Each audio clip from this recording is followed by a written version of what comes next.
Cette vidéo élabore la structure géopolitique de la région de Grand Lac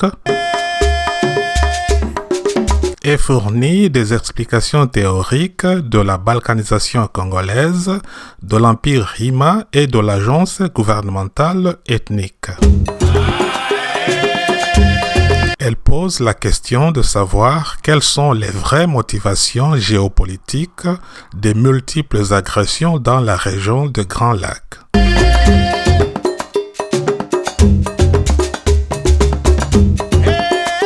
En effet, on sait que la notion de l'Empire Hima et de l'agence suprématiste Tutsi peut être considérée en tant que structure élitiste s'affiliant au chantage très organisé qui se trouve au cœur même des crises géopolitiques des pays des Grands Lacs. Elle montre aussi comment les peuples doivent lutter contre les injustices pour la paix et le progrès dans la région. Pour comprendre la guerre froide régionale entre les Tutsis et les Bantous, il faut l'analyser en termes d'idéologie de puissance fondée sur des ambitions expansionnistes et ethniques liées à la nature des États. Nous devons nous poser surtout de bonnes questions. Où, quand, quoi, comment, et puis il faut mieux analyser les problèmes pour créer de bonnes solutions.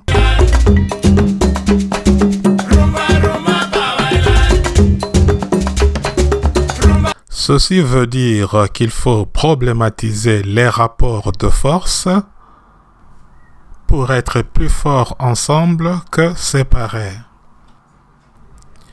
Il faut aussi problématiser le rapport de décision entre Bantous et Tutsis pour appréhender toutes les acceptions ethniques préétablies qui jouent un rôle majeur dans des multiples conflits de la région.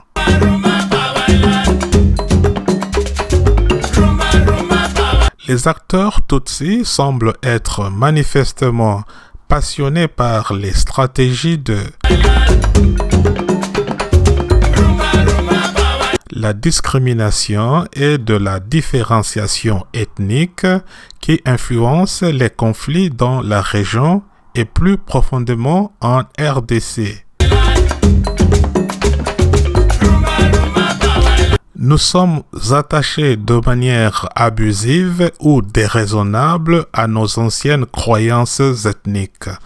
Notre appartenance à une ethnie particulière nous amène à avoir des préjugés ou de l'hostilité envers une ou plusieurs autres ethnies ou tribus.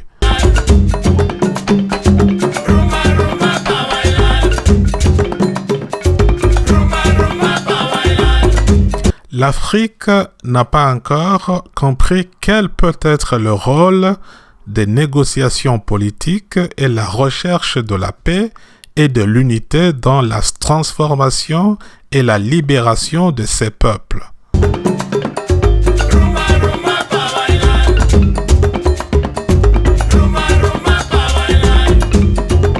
Nos préjugés tribaux et ethniques créent trop d'antagonisme et de conflits géopolitiques qui nous opposent.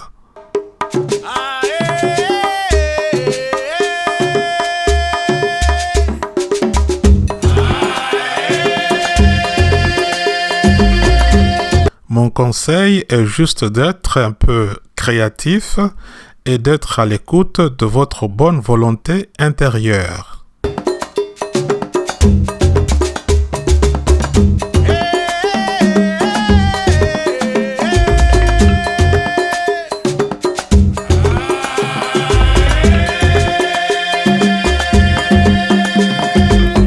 Nous devons défier, éradiquer, anéantir, écraser, détruire l'ethnotribalisme, Le mal qui nous est arrivé dans le passé.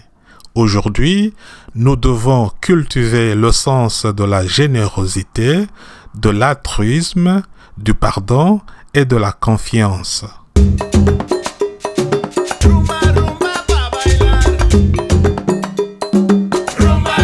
Si on peut trouver un bon moyen de répandre la bienveillance entre nos peuples et nos gouvernements avec sincérité, il faut l'emprunter pour faire avancer tous les fils et filles de ce continent.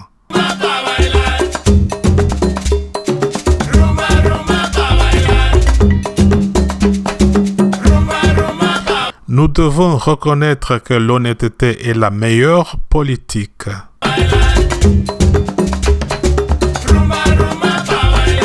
Il faut désormais dire non à la géopolitique du rejet, de l'invasion et de la domination.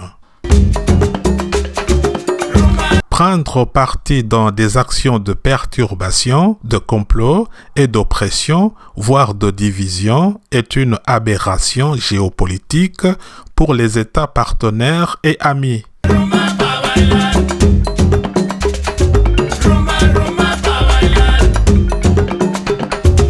L'existence humiliante de la notion de l'Empire Hima en termes de maintien des invasions est comme une tentative de trouver un territoire propice nécessaire à la croissance naturelle du Rwanda, même à travers une politique étrangère trop violente.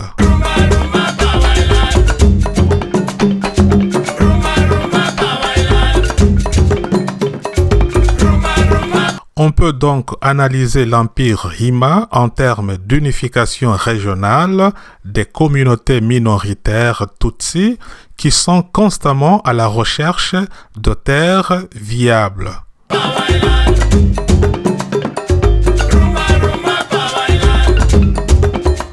Il est probable que ces communautés jouent un rôle vital dans une situation imminente de balkanisation congolaise. Je parle ici du concept de peuple Tutsi au pays de Miel pour y réaliser le rêve d'un Tutsiland rwandophone.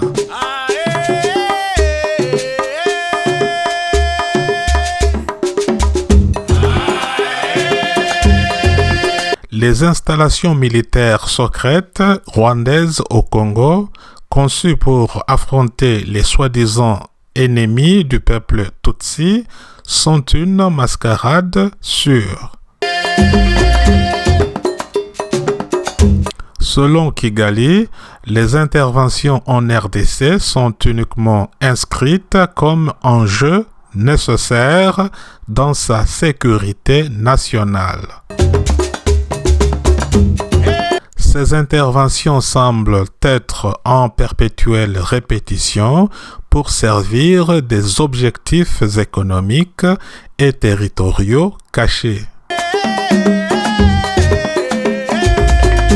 Pour être plus précis, la plupart de ces interventions militaires sont opérées par les Tutsis à la fois minoritaires et dominants dans tous les pays de la région.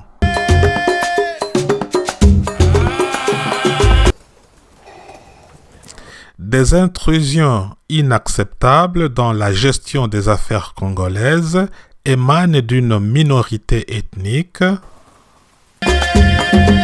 du Burundi, du Rwanda et de l'Ouganda.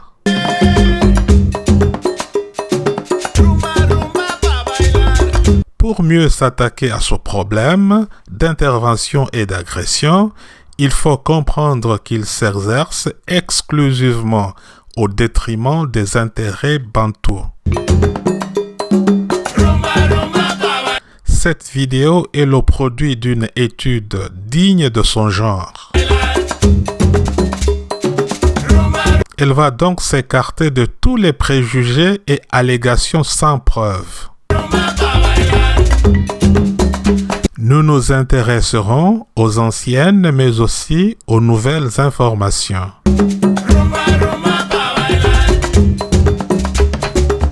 Si les crises militaires sont incessantes en RDC, mais en même temps dans toute la région, c'est à cause des pressions géopolitiques du Rwanda et de l'Ouganda.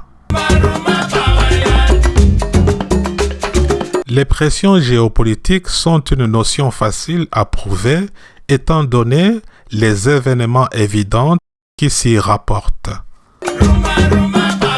Il y a un lien entre les crises géopolitiques et les deux pays cités.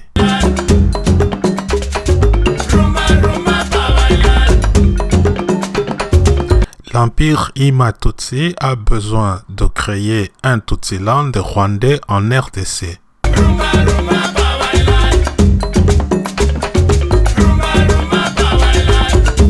Qu'il s'agisse de la formation de l'Empire Ima ou du Tutsiland congolais, chacune des deux étapes est sans aucun doute une notion indiscutable du conflit congolais.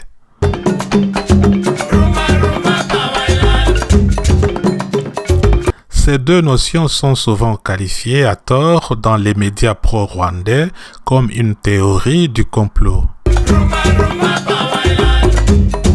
Pourtant, il s'agit bien des faits géopolitiques avérés qui n'ont rien à voir avec des réalités imaginaires ou inexistantes.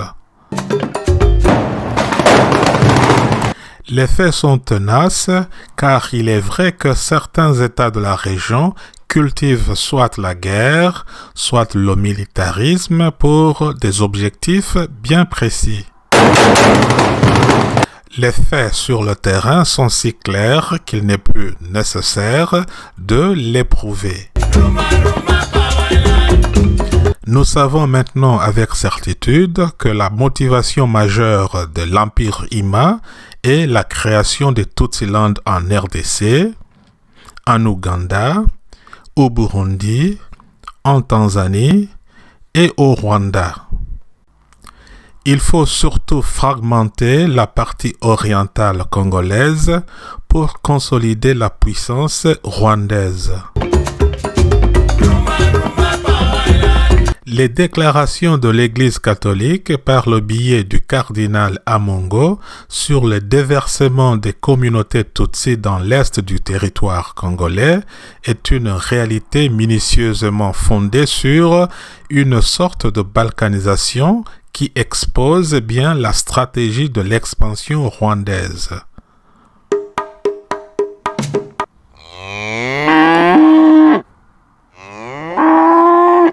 En juillet 1996, le Burundi a été durement touché par un putsch exceptionnel du président Pierre Buyoya qui était fortement soutenu par l'armée burundaise, en majorité Tutsi à l'époque.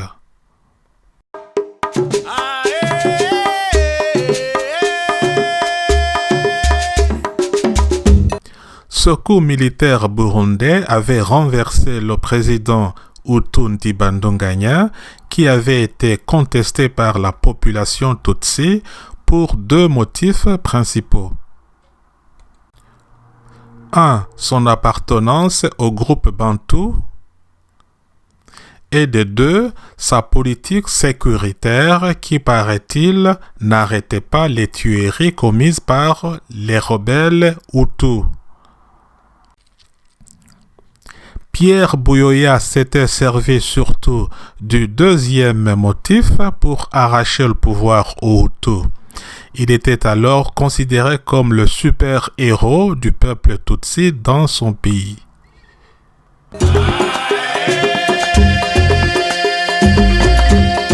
Selon lui, il fallait à tout prix sauvegarder la stabilité et la situation sécuritaire du pays.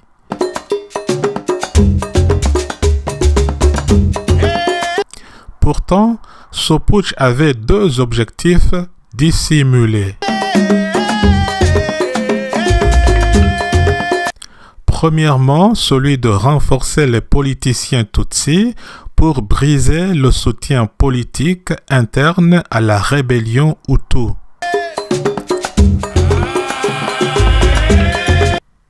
Deuxièmement, celui de collaborer à la tempête régionale Tutsi aux côtés de Kagame et de Museveni pour former un trio de chefs d'État Ima-Tutsi décidés à envahir le Zaïre de l'époque.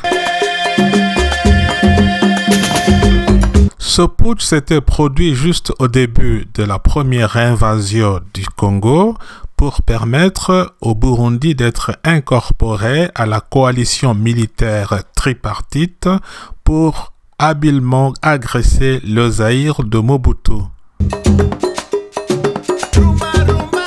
Kagame avait fait la guerre aux côtés de Yoweri Museveni pour envahir l'Ouganda de Idi Amin Dada.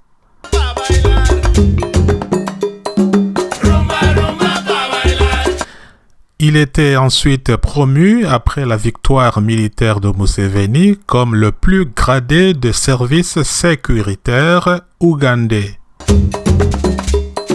Museveni et les Banyamulenge seront là plus tard pour l'aider à envahir à son tour le Rwanda de Habyarimana et le porter au pouvoir après la victoire du FPR. Museveni et Kagame, déjà accoutumés aux épisodes des invasions et des agressions des pays frontaliers, aident cette fois-ci les Banyamulenge à envahir le Zaïre.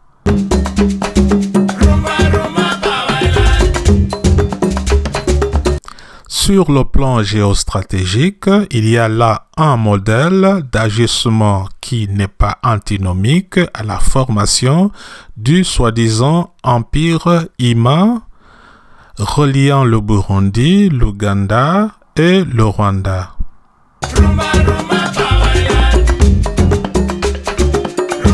Alors, c'est quoi l'empire Ima?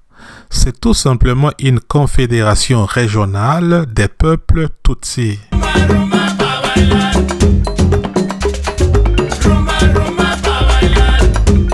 L'aide de la confédération Tutsi au Banyamulenge, communément appelée les Tutsis congolais, avait créé un grave fossé idéologique entre les camps ethno-tribaux rivaux, exacerbant ainsi les sentiments anti-Tutsi et l'intégrisme bantou. C'est plutôt la souffrance des masses populaires exacerbée par l'agression du Congo qui a favorisé la diffusion des sentiments anti-Tutsi.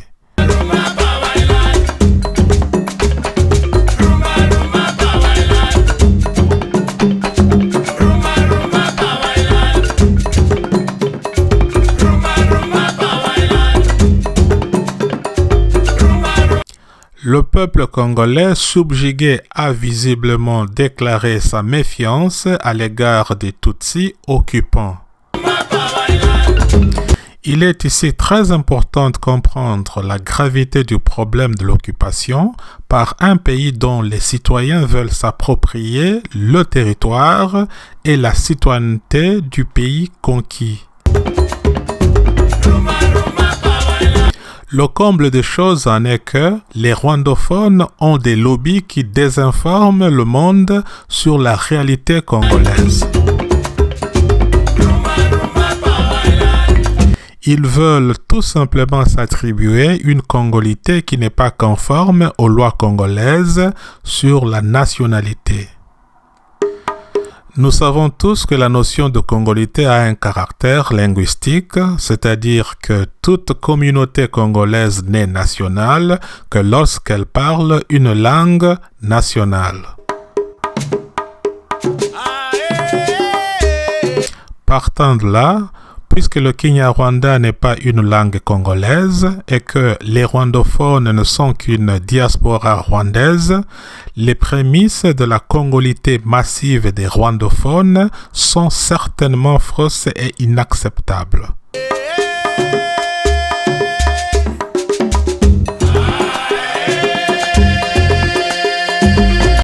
Le raisonnement même du Kinyarwanda comme langue nationale congolaise est une aberration.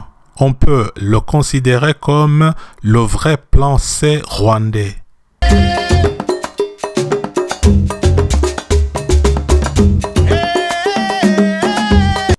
Avertissement.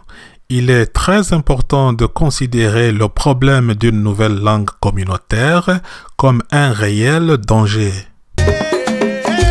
Il y a déjà une manœuvre secrète au Parlement congolais pour placer le Kinyarwanda parmi les langues nationales afin de manier ainsi à la fois la légalité de leur congolité et la légitimité du plan de la balkanisation.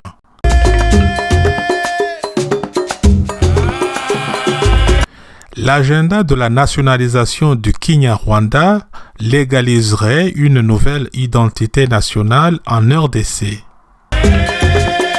Mais le but principal de cette manœuvre serait de légitimer leur appartenance aux terres de Minembwe, ce qui cadrerait alors avec le droit de toutes les communautés Tutsi de la RDC à disposer d'elles-mêmes ou à faire sécession.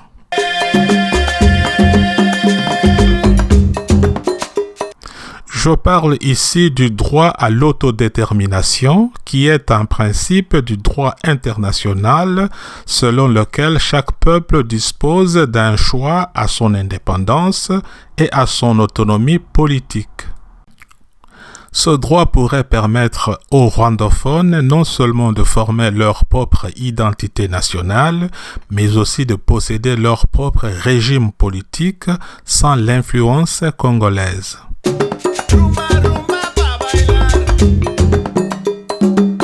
La nationalisation de Kinyarwanda est un feu vert pour la formation du Tutsiland tant convoité par Kigali.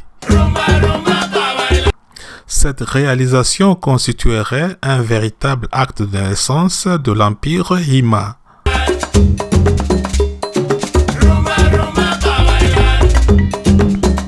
Les manipulations de l'État congolais par les rwandophones ont progressivement discrédité leur projet identitaire en raison de tentatives récurrentes de modification frauduleuse des données nationales congolaises. Par exemple, les noms à connotation expansionniste comme Banyamulenge hier, Banyaminembwe demain devraient cesser d'exister au Congo. Mais en réalité, cela ne signifie pas que les rwandophones ne sont pas congolais. Ça ne fait que supprimer les plans territoriaux pour l'agrandissement du Rwanda et de la prédation des ressources naturelles.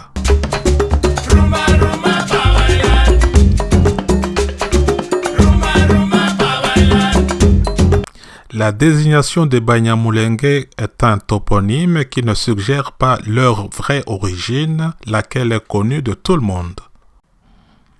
L'appellation viserait plutôt de catalyser les objectifs de l'agrandissement géographique du Rwanda.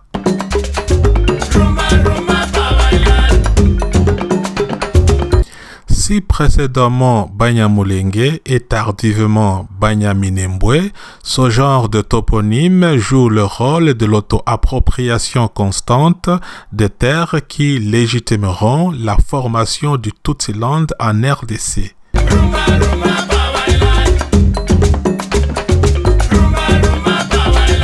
Le Congo a besoin de 99% de changements immédiats de sa stratégie géopolitique pour survivre en tant que nation unifiée.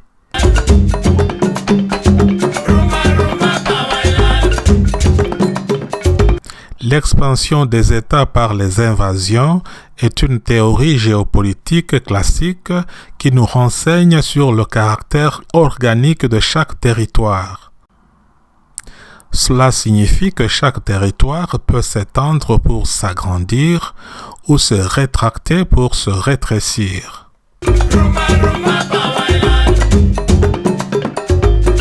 Ce qui nous permet d'anticiper les agendas expansionnistes des pays voisins, notamment aux frontières rwando-ougandaises et même burundaises, pour ne citer que ces pays qui semblent avoir manifestement choisi de s'étendre en RDC.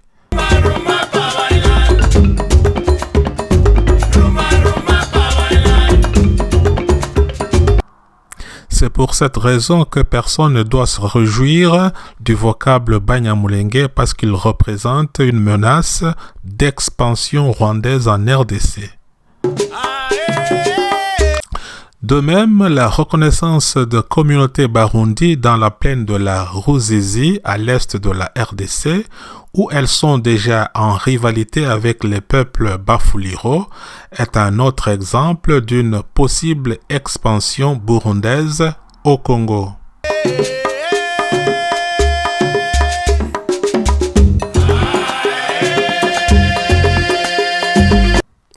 La plupart des conflits congolais sont un problème de crise des réfugiés dans ce beau pays hospitalier.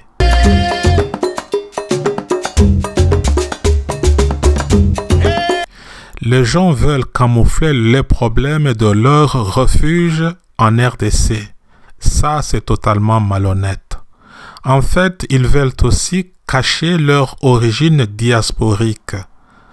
Ça aussi, ce n'est pas juste. La notion même du terme Banyamulenge est vague et favorise donc les usages trompeurs. Rappelons qu'à l'époque de Mobutu, les Tutsis congolais avaient été dénoncés au niveau du Parlement zaïrois pour contrecarrer leur projet de nationalité et de conquête du pays.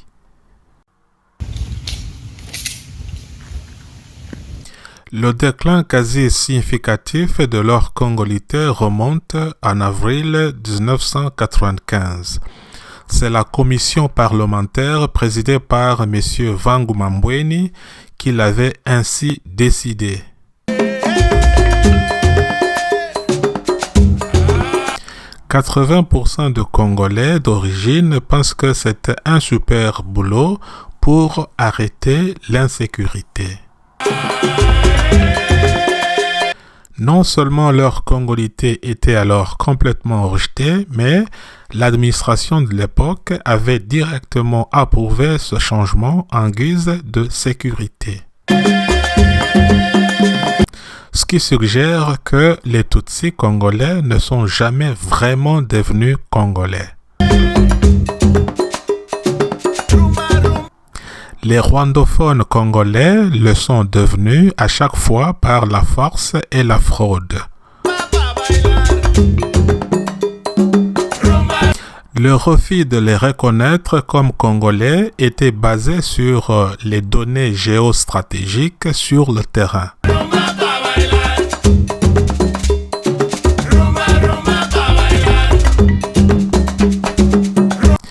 La résolution parlementaire avait exigé une expulsion immédiate et inconditionnelle de tous les rwandophones, y compris les tristement célèbres Banyamulenge.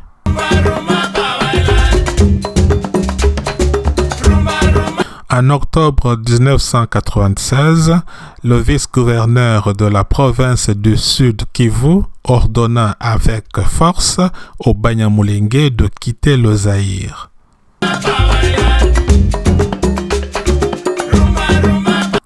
Cette tentative d'expulsion est l'un des principaux déclencheurs réels de l'invasion du Zaïre et de la fuite du président Mobutu.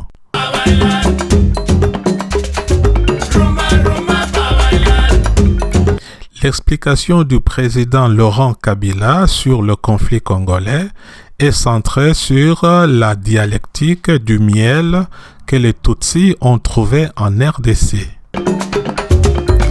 Il sera assassiné par ses commanditaires le 18 janvier 2001.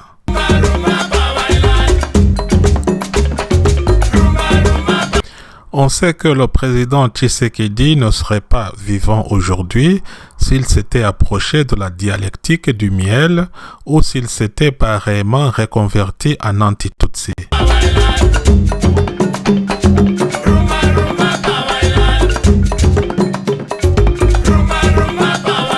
La dialectique de Miel pourrait être le reflet d'une impossible intégration des Tutsis au niveau national. C'est à partir de cette dialectique de Miel que les Banyamulenge sont formellement redevenus indésirables au Congo. Leur congolité était presque devenue peu pratique ou même désagréable à s'accomplir. C'est la dialectique du miel qui donna une base théorique solide pour dire non à la conception de la balkanisation ou de la formation du Tutsiland congolais à partir des montagnes de Mulenge et de Minembwe jusqu'au lac Tanganyika.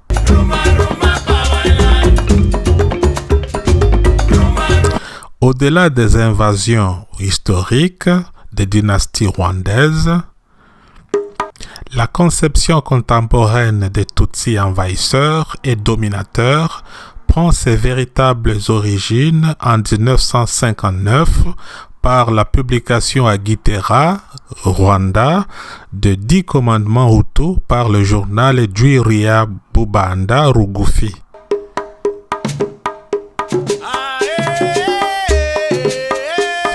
En 1962, les 10 commandements du peuple hutu rwandais ont été révélés aux Congolais du Nord Kivu dans un article similaire qui incite à la discrimination et à l'exclusion des Tutsis, décrits comme des envahisseurs qui utilisent leurs belles-filles et l'argent comme arme de domination.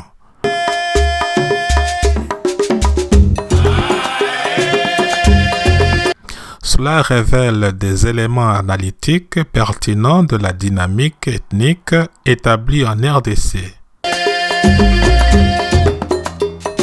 Par exemple, les interventions rwando-ougandaises et leur stratégie d'occupation ciblant les riches territoires de l'Est du Congo et de nombreuses autres réalités tyranniques sont des faits pertinents révélés il y a des années par les 10 commandements Hutus.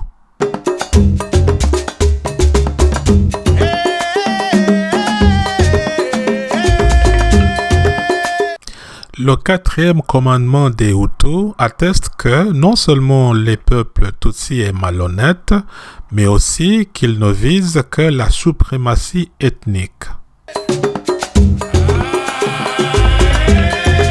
Nous savons qu'en 1996, sur fond d'évasion, d'infiltration et d'occupation avérée, les Tutsis sont devenus aux yeux des Congolais des vrais envahisseurs et suprématistes malhonnêtes. Actuellement, tous les Congolais sont témoins oculaires de la réalité de ce que prétendaient les 10 commandements des Hutus. Cependant, pour Kigali, le stratagème consistant à s'emparer des rouages de l'État congolais n'a servi qu'à contenir la menace Hutu. Quel mensonge! Aujourd'hui comme hier, le pouvoir rwandais ne se définit plus forcément par rapport à son territoire national. Il le déborde sur le Congo. Les études attestent que presque tous les hauts dirigeants congolais sont nommés de communs accords avec Kigali.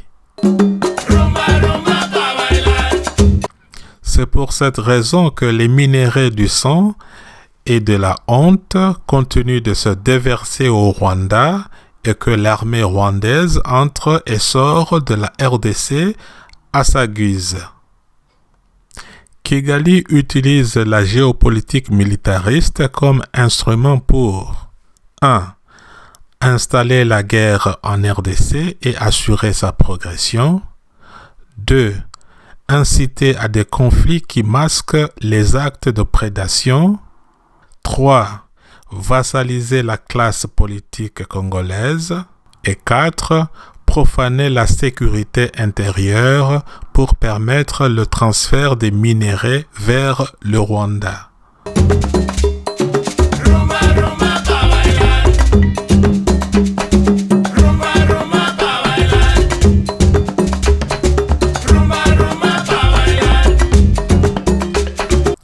L'extraction de la cassitérite, minerai d'étain, et du coltan sont devenus les deux principaux contributeurs au secteur minier et à l'économie rwandaise. Le pays exporte environ 5000 tonnes de minerai d'étain et environ 1000 tonnes de coltan chaque année.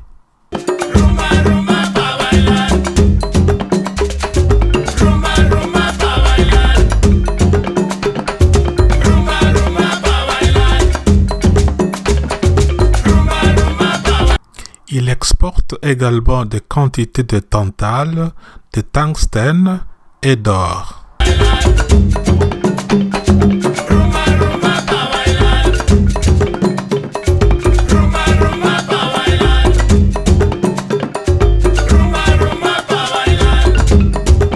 Comment alors le Rwanda exporte-t-il ce qu'il ne produit pas? L'observation indique que les guerres congolaises continuent d'augmenter la production rwandaise de minerais introuvables au Rwanda. Il est essentiel de créer un tribunal pénal international pour le Congo, lequel doit se pencher sur une longue période entre 1993 et 2021.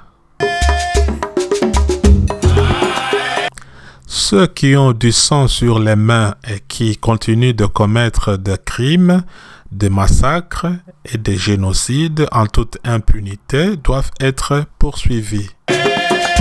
Le génocide de 15 millions de Congolais doit être lié à la prédation des terres et des ressources naturelles.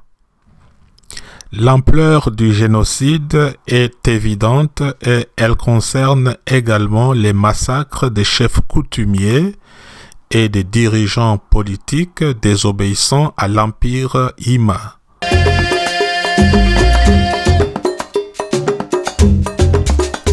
L'indépendance de l'État congolais telle que nous la connaissons est en voie de disparition, laissant la place à une nouvelle colonisation par procuration. Contrairement aux idées reçues, les vrais auteurs de l'occupation et de la dépendance congolaise ne sont pas forcément les acteurs de l'Empire Hima, qui ne sont eux que les complices saisissant l'opportunité d'atteindre leur ancien objectif dynastique. Les vrais acteurs cachés sont les gouvernements occidentaux et leurs sociétés multinationales. Ce qui démontre que les Africains sont les meilleurs obstacles pour les Africains. Dans cette compréhension, toutes les actions ou interventions de l'Empire Hima au Congo se font par procuration car le mandat vient de l'Occident et surtout de l'Occident anglo-saxon. Les parrains de Kigali n'apparaissent donc pas forcément au premier plan car c'est l'Empire hégémonique Hima qui réalise tous les plans machiavéliques.